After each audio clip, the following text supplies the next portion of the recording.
Chers amis, frères et sœurs, bonsoir. Je vais être assez court dans cette toute petite vidéo, pendant que je fais ma petite promenade avec mon chien chéri. Voilà, je vais vous faire un petit peu le résumé de ma pensée, de ce qu'il me semble qui soit juste au niveau spirituel et humain pendant cette crise.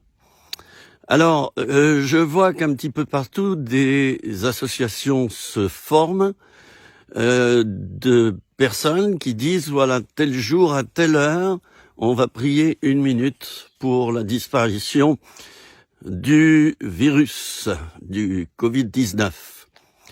Je trouve que c'est une très bonne initiative, bien sûr. Il faut prier, veiller et prier. Mais moi, j'aimerais qu'on aille plus loin. Et je vais m'expliquer. Moi, je pense qu'il n'y a pas de hasard. Et que ce virus, en tout cas en France, nous a beaucoup touchés. Il a fait des morts, beaucoup de souffrances. Et ce qui m'a beaucoup travaillé, et qui vous a travaillé, à vous aussi, c'est le fait qu'il y ait un verset qui nous dise que le jugement commencera par la maison de Dieu. Le jugement commence par la maison de Dieu. Bon, c'est certain que dans l'arrivée de ce virus, il y a comme un jugement aussi. Dans une précédente vidéo, je disais que ce virus nous permet d'être à l'école pour envisager un nouveau style de vie, de quelque chose de beaucoup plus sain, une vie où on cherche moins l'argent et plus l'être humain. Bon, alors je disais qu'il y a là comme un stage, comme une école que Dieu nous fait parcourir. C'est pas lui qui a créé le virus, je le rappelle, c'est l'homme. C'est de sa faute à l'homme, c'est pas de la faute de Dieu. Et Dieu va tout faire pour nous sortir de là. Mais il se sert de cette période où ce virus a été propagé, volontairement ou non. Alors, il se sert de cette période pour nous parler. Et c'est ça la puissance de Dieu, c'est qu'il sait utiliser aussi le mal, qui, je rappelle, ne vient pas de lui. Il sait utiliser le mal pour le tourner en bien. Alors, Dieu profite donc le mot est mal choisi, je veux dire qu'il utilise cette période du virus où on est confiné, pour que on fasse aussi un bilan sur nous-mêmes. Puisqu'on peut pas sortir à l'extérieur, moi je dis que, avec un peu d'humour, qu'il faut sortir à l'intérieur. Mais à l'intérieur de nous, pour réfléchir. Donc c'est une école pour chacun d'entre nous. J'avais dit aussi dans cette précédente vidéo que c'était un avertissement et que Dieu voulait dire attention, il voulait dire à l'être humain attention, si vous continuez comme ça, vous allez détruire complètement la terre. Voilà. Alors ça c'est le deuxième point. Et le troisième point, j'avais dit que c'est aussi la colère de Dieu qui s'exprime au travers de tout cela. Et il utilise aussi l'apparition de ce virus pour nous montrer sa colère. J'exprimais que la colère n'est pas exclusivement négative. Il y a une bonne et une mauvaise colère. Lorsque je gronde un enfant et je me mets en colère très fort contre lui parce qu'il vient de faire quelque chose de très mal, ça c'est la bonne colère et ça porte ses fruits. Le gamin après, il fait attention. Et puis il a un petit peu peur. Et quelquefois la peur, la crainte, c'est salutaire pour se faire obéir. Bon, alors il y a cette notion de colère où Dieu, en quelque sorte, frappe le poing sur la table et veut dire aux humains, il y en a marre.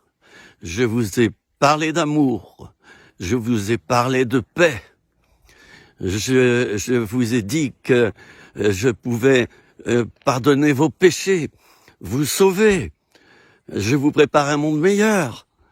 Voilà, sanctifiez-vous, préparez-vous. Alors Dieu nous a dit ça au fil des siècles, et là, comme du temps de Noé, eh bien, il met le point sur la table et il dit, il y en a marre, vous n'écoutez pas. Voilà, et je suis très en colère. Bon, voilà. Alors ça, c'est les 3 points dont j'ai déjà parlé dans une précédente vidéo. Mais ce soir, j'aimerais rajouter des éléments nouveaux parce qu'ils me sont venus. Alors oui, c'est très bien, on va prier. Ces jours-ci, on prie à telle heure. On voudrait qu'1 million de chrétiens. Je crois que c'est à 15 heures. Hein, on a choisi cette heure-là parce que c'est prétendument l'heure où Jésus a expiré sur la croix, hein, lors du Vendredi Saint. Alors, très bien tout ça, très bien des sessions de jeûne et de prière, très bien. Mais moi, j'attire notre attention à nous tous, puisque je me mets dans le lot. La chose la plus urgente pour moi, ce n'est pas de prier. Là, je vais peut-être me faire des ennemis, mais attendez que je m'explique un peu mieux avant de me juger. Alors, la chose la plus importante, c'est la repentance personnelle. Et là, je parle de moi. Et je vous parle aussi à vous. Voilà ce qu'il nous faut faire, tous, un examen de conscience. Un examen de conscience. Voilà. Où est-ce que j'en suis avec toi, Seigneur? Quels sont mes péchés? Où en est ma vie d'une manière générale? Suis-je tombé dans l'orgueil, dans trop d'égoïsme? Est-ce que je suis devenu un chrétien traditionnel, un chrétien formaté, qui dit oui et amen, et puis finalement le cœur n'y est plus? Alors, il y a un examen de conscience qu'il faut qu'on fasse, mais chacun d'entre nous, et ne pensez pas que c'est d'abord à votre voisin que ça s'adresse, cette parole. Moi, je me l'adresse à moi en premier, et je suis en plein dedans, parce que j'examine ma vie ces jours-ci, et puis je confesse mes péchés à Dieu. Vous savez qu'il y a souvent des péchés qu'on a commis, ou qu'on commet, ça peut être dans des attitudes, dans des comportements. Donc, il y a des péchés qui nous sont cachés à nos propres yeux, qu'on ne voit pas, et on a besoin de l'aide du Saint-Esprit pour qu'il nous révèle notre péché et qu'on obtienne une conviction de péché. Alors voilà la chose la plus importante maintenant, hein, avec la prière, mais c'est d'abord de confesser nos péchés, que je confesse mes péchés. Voilà, ça c'est au niveau personnel. Alors la deuxième chose qui me semble très importante, c'est qu'on confesse nos péchés communautaires, au niveau de nos communautés, de nos groupes de prière, au niveau de nos églises, au niveau de nos rassemblements, de nos associations chrétiennes. Il nous faut nous repentir. Voyons, dans les 6 derniers mois, ou ces 2 dernières années, Seigneur, qu'ai-je commis comme péché?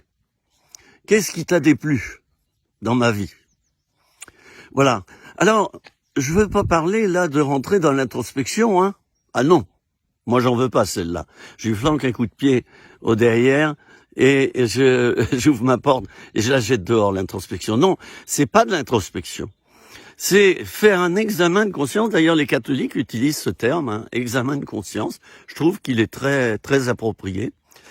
Alors voilà, un examen de conscience personnel. Chacun d'entre nous, tous les chrétiens, à mon avis, devraient faire ça en ce moment.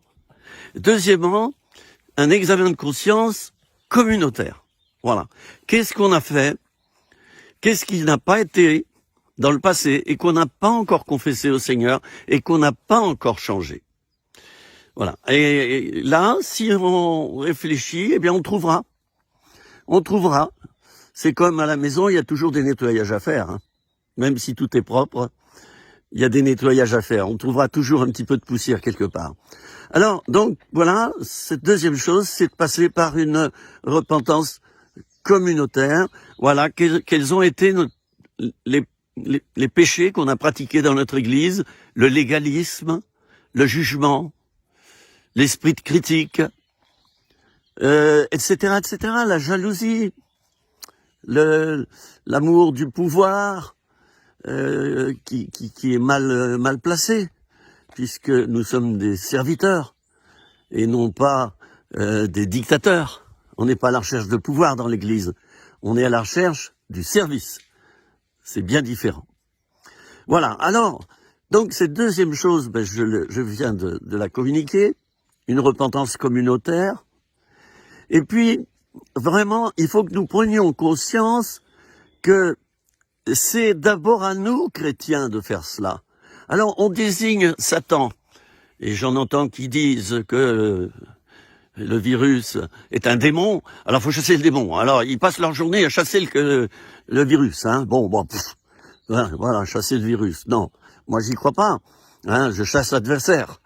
mais la guerre principale, c'est pas de chasser le virus. Alors il y en a qui passent leur temps à ça. Hein.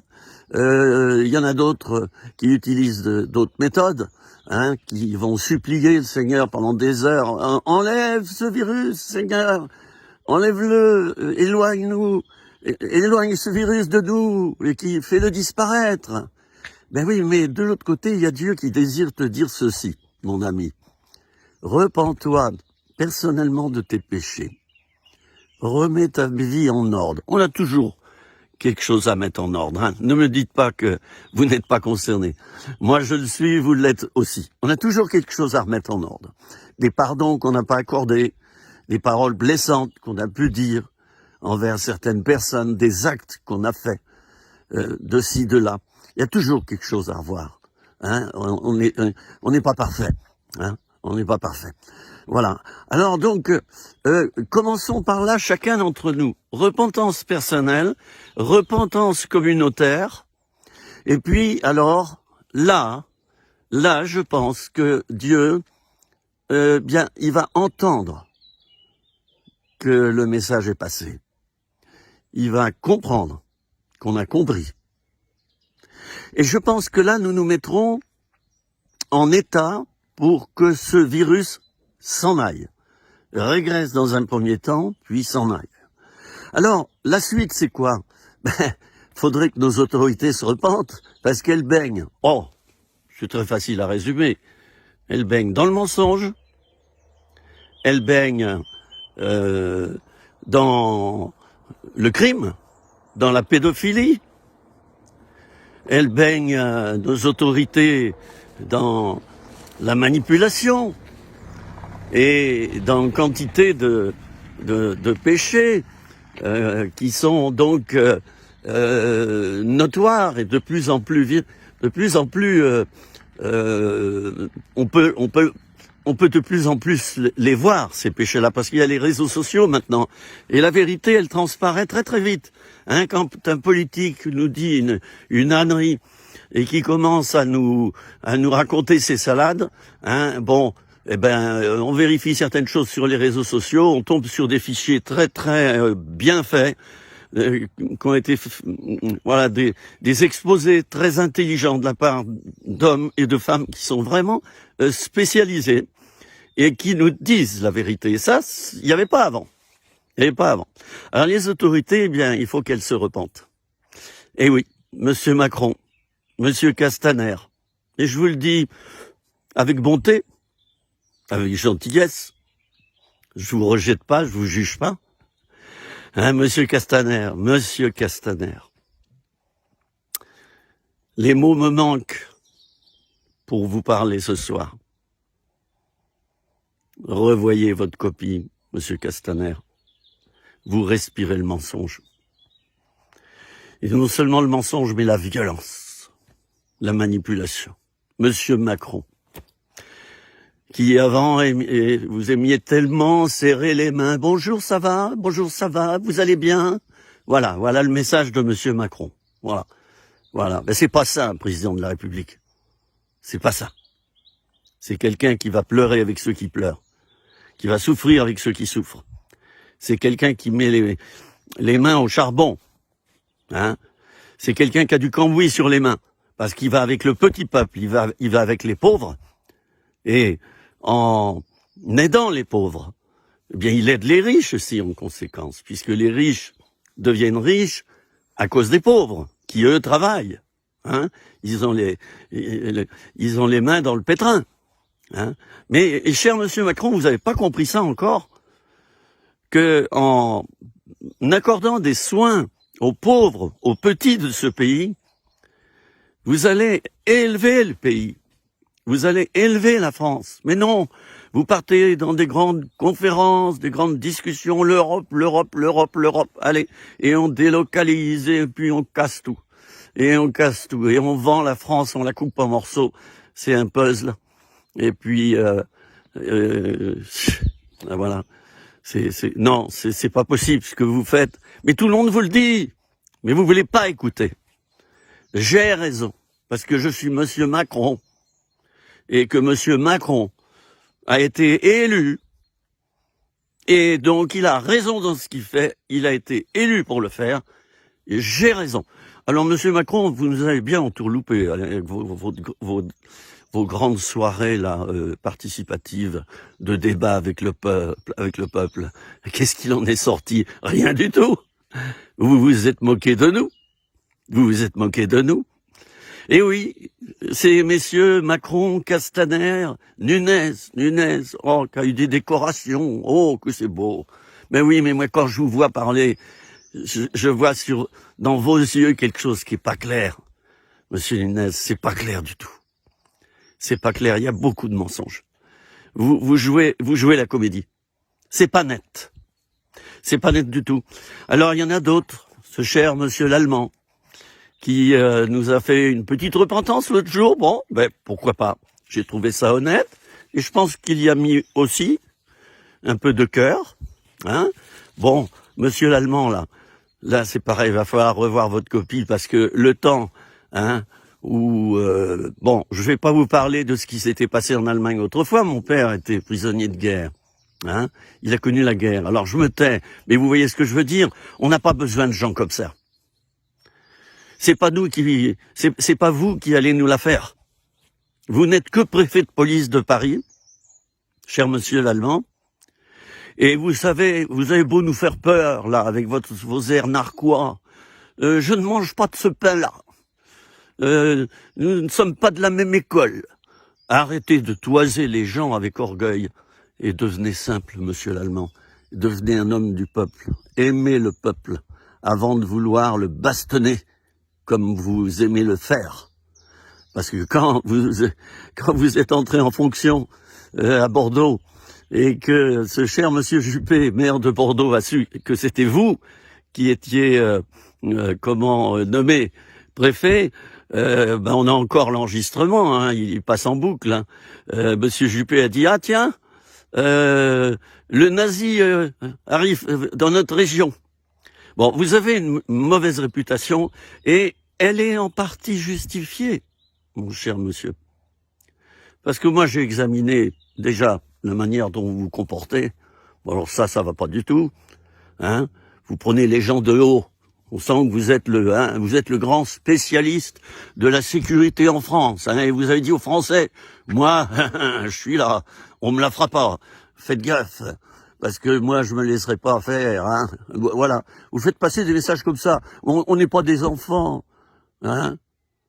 On n'est pas des enfants. Je crois que votre prénom, c'est Didier. Ah, mon petit Didi, arrête de nous prendre pour des gamins.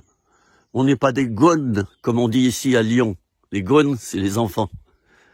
Alors, monsieur l'Allemand, changez, là. Là, il y a tout à revoir. Changez votre copie. Oh, il y en a d'autres dans ce gouvernement, j'aimerais leur parler en face, avec gentillesse.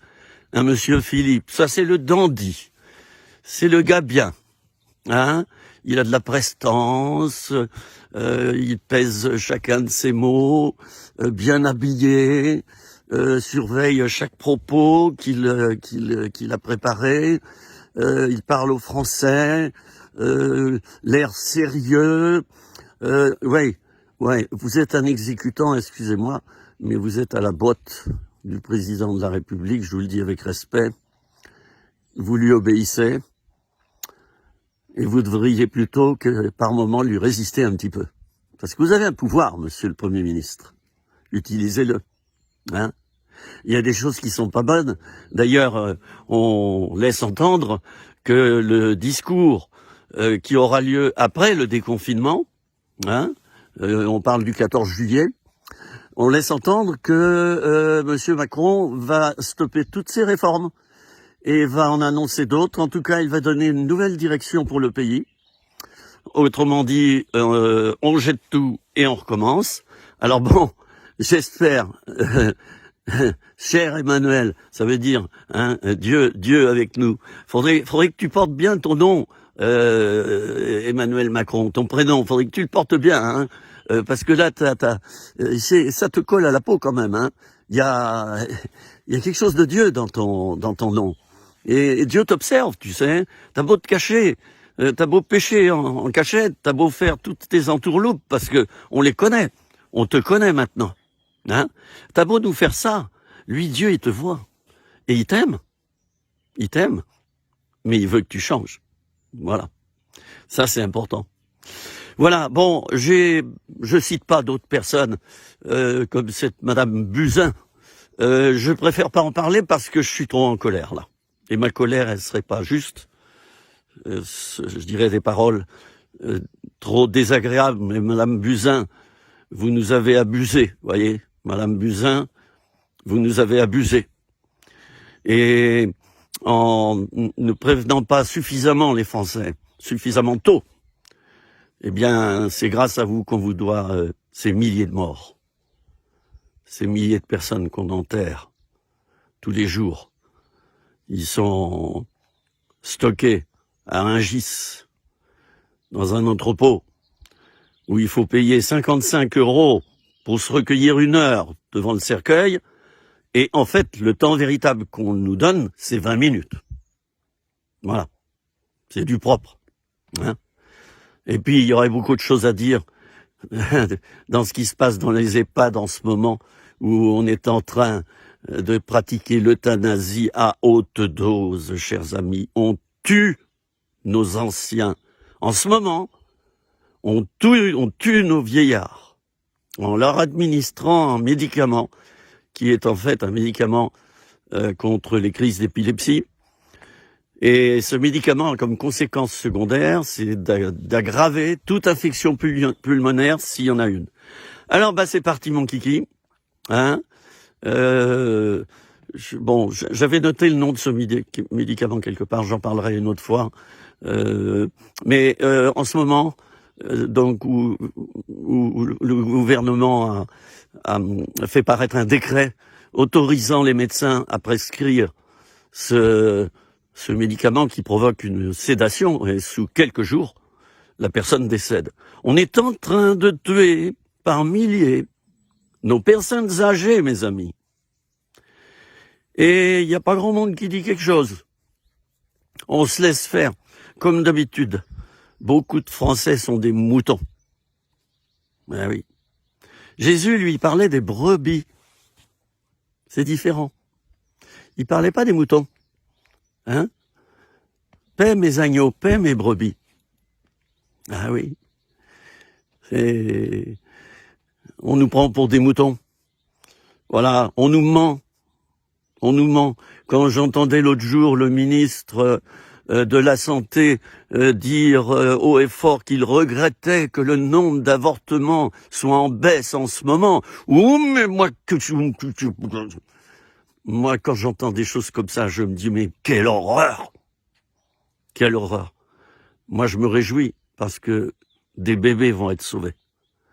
Grâce à cette pandémie, des bébés vont être sauvés. Oui, il y a des femmes certainement qui renoncent à avorter parce qu'elles se disent, ouais, aller dans un hôpital maintenant, me choper le virus en plus, donc tant pis, on va garder cet enfant. Mais c'est très très bien, mon cher monsieur Véran, je crois que c'est ça. C'est très très bien ça. Tant mieux, on a sauvé une vie. Vous pensez pas, non? Ah oui, on a sauvé un bébé. Ah oui, oh là là là là. Voilà, mais c'est une loi en France, c'est bien, c'est juste, ah oui, mais bien sûr, j'aurais été zigouillé dans le ventre de ma mère, que ça aurait été très très très très bien, c'est bien de faire ça. Ça démontre notre intelligence, ça démontre notre haut degré d'intelligence. Voilà. Alors j'arrête là ce soir pour d'abord vous saluer très fraternellement, chacune d'entre vous, et vous dire que je vous aime. Ça, décidément, il faudra que je le redise à chaque fois, parce que c'est vrai, j'ai tellement d'amour dans mon cœur en faisant ces vidéos. J'ai que de l'amour, hein. J'ai de la colère aussi, de la colère par rapport aux injustices, de la colère par rapport à tout ce qui va pas, et qui est provoqué par l'homme. Alors, sur ce, je vous salue. N'oubliez pas, le mot d'ordre, bien sûr, c'est la prière, mais d'abord, repentance personnelle, examen de conscience personnel. Deuxièmement, repentance communautaire. Hein. Et troisièmement, ensuite, là, on peut dire, Seigneur, nous élevons nos mains pures vers toi, hein, et nous te demandons, s'il te plaît, de faire reculer cette pandémie. Et puis, il faut que les chrétiens aient une voix prophétique. Il faut qu'on parle aux autorités. Là, j'ai cité Monsieur Macron, j'ai cité mon cher Castaner, pour qui les violences policières n'existent pas. Ben oui, le jour où il va se ramasser une châtaigne sur la figure, celui-là, il va mieux comprendre ce que c'est qu'une violence policière. Oh, je lui souhaite pas. C'est pas une malédiction que j'envoie sur lui. Mais Monsieur Castaner, vous auriez eu un enfant, hein, un de vos enfants, je sais pas si vous en avez, qui se serait pris, vous savez, vos petites balles là, hein, de LBD, lanceur de balles de défense. Hein. Vous auriez eu un de vos gamins qui aurait perdu un œil à vie. Vous réfléchiriez un petit peu plus à ce que vous avez fait en France depuis 1 an et demi. Et vous savez, nous n'oublierons pas qui vous êtes. Nous n'oublierons pas qui vous êtes. Hein? Ça, c'est gravé au fer rouge. Et vous savez, messieurs les politiques qui nous gouvernaient, la roue va tourner. Vous serez jugés pour vos crimes.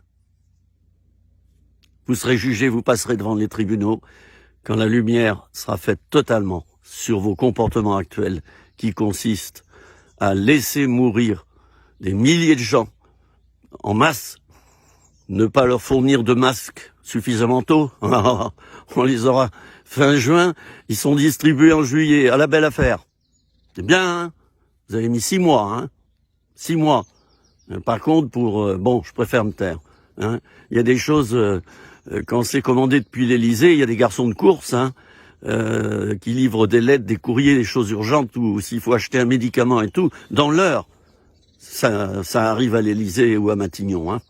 Mais pour les Français, vous avez laissé traîner 6 mois. Ben oui, pendant ce temps-là, qu'est-ce qui se passe? Ben, il y a une belle mortalité. Ben, les retraites, il y en aura moins à payer. Hein? Ben oui. Eh oui. Et c'est ça que nous, les Français, nous, le peuple, on discerne chez vous. C'est que derrière vos beaux sourires, il y a quelquefois l'esprit de tueur et de criminel. Et je mâche mes mots. J'ai visité le camp de concentration de Dachau. Mon père a été 3, 4 ou 5 ans prisonnier de guerre. J'ai encore son carnet où jour après jour, il écrivait ce qu'il vivait. J'ai ce carnet. Hein? J'ai les preuves de ce qu'il a vécu. Et c'est parce que De Gaulle est venu en libérateur pour virer Pétain, ce traître à la nation, dont on ne devrait même pas prononcer le nom. C'est parce que De Gaulle a lancé cet appel que j'ai pu naître. Voilà. Parce que mon père a été libéré. Il est revenu. Et puis, il a épousé gente dame Marie-Geneviève Ozenay. Voilà. Bon, allez, je m'arrête parce que moi, je parlerai des heures. Je vous dis à très bientôt. Je vous embrasse et si vous êtes atteint de solitude, si vous êtes atteint d'isolement, c'est normal.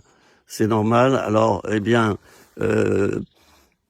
téléphonez à quelqu'un, hein, demandez la prière, téléphonez tous les jours s'il faut à quelqu'un de différent, hein, puis vous demandez la prière. Ne restez pas seul, d'accord? Et dites-vous bien une chose, les problèmes, c'est normal. Avoir un problème, c'est bon signe. C'est signe qu'on est humain. Voilà, et qu'on est encore sur cette terre. Alors, demandez la prière en toute simplicité. Appelez tel frère, telle sœur de votre église ou d'ailleurs. Puis, vous parlez. Et là, vous recevrez la prière et vice-versa. Hein, vous prierez aussi pour d'autres. Voilà. Donc, à très bientôt pour un nouvel épisode depuis les Monts du Lyonnais. Et eh bien, je vais vous faire voir mon petit chien, parce que pendant ce temps-là, lui, il est autour de moi, et puis il joue, et il essaie de s'occuper comme il peut, le brave, mais il est très sage, hein, il aboie pas, il attend. Il attend que papa ait fini de faire son discours. Voilà, on va continuer la balade. Et bon vendredi saint à mes amis catholiques. Et puis bonne Pâques à tous. J'aurai l'occasion de toute manière de remettre quelques vidéos en ligne sur mon Facebook. Au revoir, cette fois-ci c'est la bonne. Bye bye.